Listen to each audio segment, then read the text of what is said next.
República nos esmeramos en darle a nuestra audiencia los mejores contenidos y la opinión de analistas de primer nivel nacional e internacional. Les presentamos una breve entrevista a Julián Oviglio, experto argentino en partidos políticos, quien recientemente estuvo en Guatemala en su calidad de presidente de la UPLA, Unión de Partidos Latinoamericanos.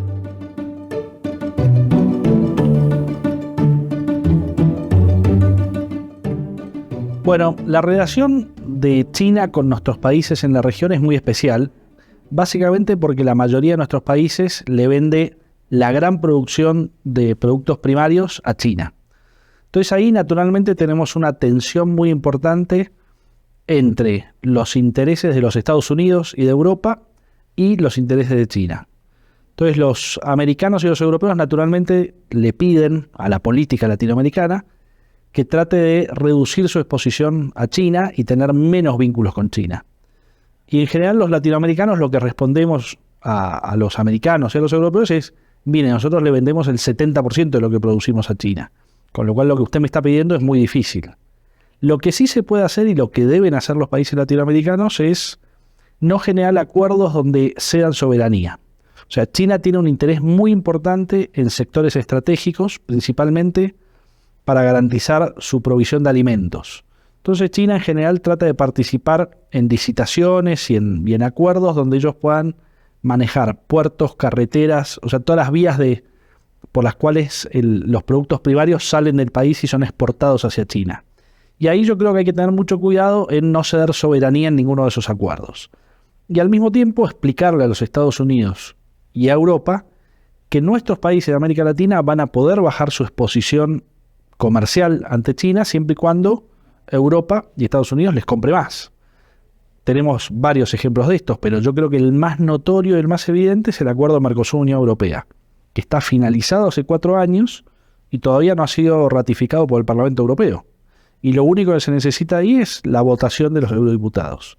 Si eso ya estuviese votado hoy, ya estaríamos con un mecanismo de comercialización mucho más fluido y mucho más importante entre el Mercosur, entre el cono sur de nuestro continente y Europa. Y eso sin dudas bajaría la exposición ante China. O sea, yo creo que sin dudas América Latina y China son socios necesarios, comerciales muy importantes, no tanto en lo cultural, pues definitivamente hay diferencias en lo cultural, y son sectores con distintos sistemas.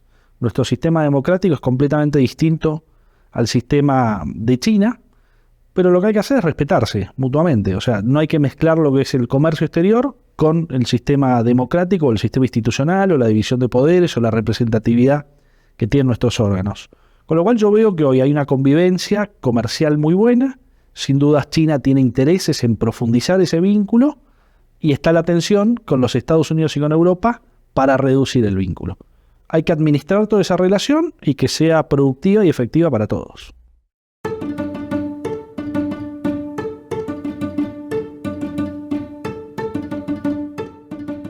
Los partidos políticos en América Latina se han debilitado un poco. Nosotros estábamos acostumbrados o teníamos en nuestra cabeza la idea de los partidos políticos de hace unos 15 o 20 años, donde eran pocos partidos por país y muy representativos y muy definidos entre la derecha, la izquierda o el centro. Eso ha ido cambiando y hoy en nuestro continente estamos en un sistema de coaliciones políticas, donde han surgido nuevos partidos, tal vez con alguna representación más específica. Algunos partidos son más liberales o libertarios, algunos que son más de derecha, otros más de izquierda, o algunos que son más social cristianos. O sea, tenemos partidos más pequeños pero más definidos ideológicamente, que lo que hacen es confluir en grandes coaliciones. Y eso ordena un poco el panorama electoral. Lo vemos esto en Chile. En Chile hoy en día tenemos 3 coaliciones grandes. Tenemos una coalición de una derecha un poco más dura, una coalición de una centro derecha y una coalición de izquierda. Son 3 coaliciones que se dividen en tercios de electorado. En Uruguay tenemos lo mismo, 2 grandes coaliciones. La coalición multicolor que llevó al presidente Lacalle a triunfar, y una coalición de izquierda liderada por el Frente Amplio. En Argentina estamos teniendo algo bastante parecido, en Brasil tuvimos algo bastante parecido. O sea, yo creo que sin dudas estamos yendo a un sistema de coaliciones políticas y no tanto de partidos políticos. El partido político tiene es la herramienta electoral, la herramienta de formación de cuadros, que después confluyen en algo un poco más grande, donde cada uno tiene que ir cediendo para lograr estos acuerdos de coalición o de alianza más grandes.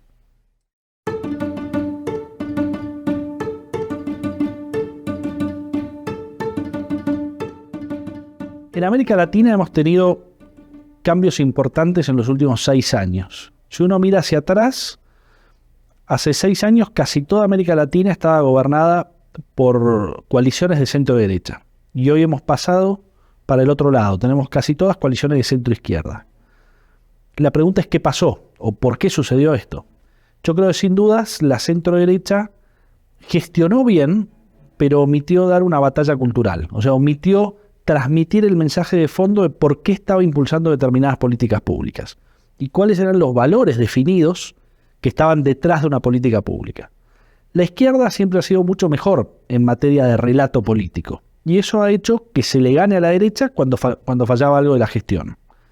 Yo creo que eso que vimos en los últimos 6 años, donde pasamos hacia gobiernos de centro izquierda y muchos de ellos populistas, hoy está cambiando. Me parece que las sociedades de nuestro continente se han dado cuenta que esos gobiernos tan ideologizados hacia la izquierda fallan en la administración del Estado, fallan sin dudas en la pandemia, fallaron en materia de salud, fallan en materia económica, fallan en materia de libertades, en restricción de libertades.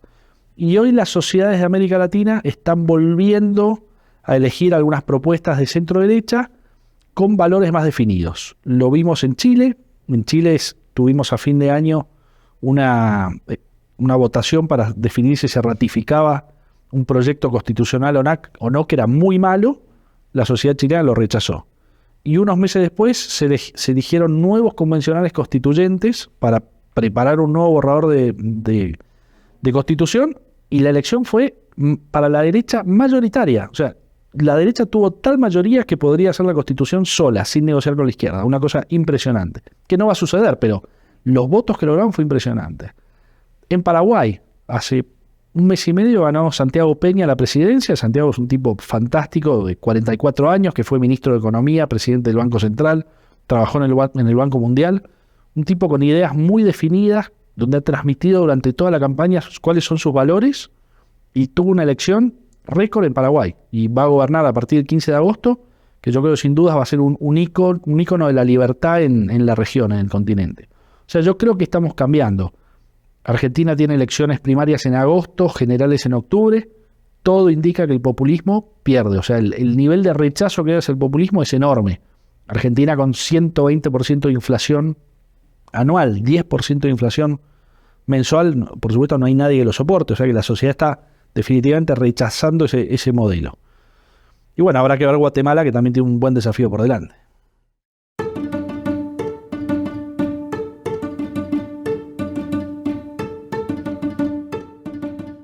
Argentina, sin dudas, va a votar en contra del populismo.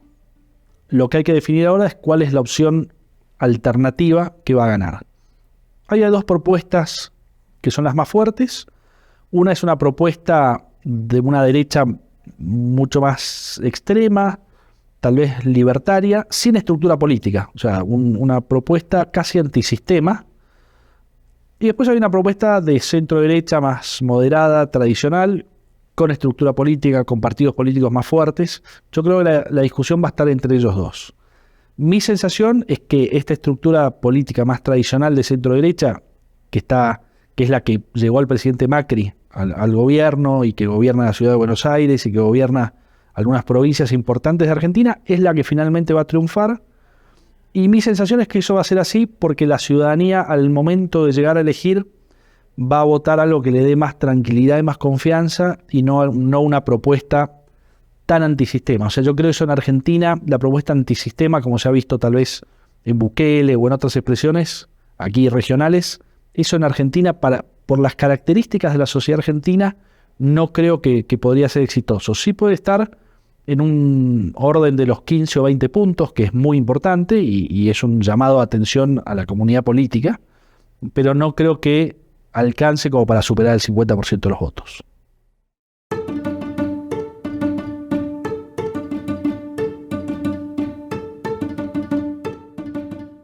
Guatemala estuve toda esta semana entrevistándome con los actores políticos centrales. Definitivamente hay 3 candidatos que son los que tienen las principales posibilidades de llegar a la presidencia. Sí he visto con mucha preocupación la dispersión electoral que hay para la Asamblea Legislativa, para el Congreso.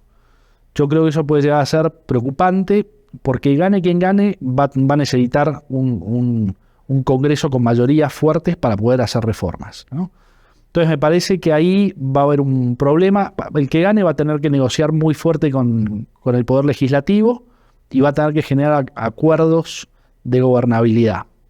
Sí me da la sensación, mirándolo como un espectador privilegiado, o sea, de cerca pero desde afuera, sí he visto que no hay gran preocupación en el empresariado. O sea, el empresariado sabe que puede haber algunas cosas que vayan mejor, otras peor, que habrá más estatismo o menos estatismo, pero que no va a haber un vuelco de Guatemala hacia el populismo que hemos visto en otros países, que generó destrozos en las instituciones. Que eso es lo más preocupante, porque cuando se produce una violación absoluta a las instituciones principales, democráticas y constitucionales, es muy difícil volver a reconstituir eso. O sea, lo vemos en Cuba ya hace muchísimos años, pero lo estamos viendo en Venezuela, lo estamos viendo en Nicaragua. O sea, volver a reconstruir las instituciones básicas, esas reglas de juego que tiene la sociedad, que son aceptadas por todos, una vez que las rompiste, es muy difícil volver a generar esa confianza y esa construcción de acuerdos de toda la sociedad. O sea que yo deseo lo mejor para Guatemala, ojalá que triunfen las ideas más cercanas a la libertad, al libre mercado, a la apertura comercial, a la integración regional, y ojalá que haya una composición legislativa adecuada para que pueda haber buena gobernabilidad.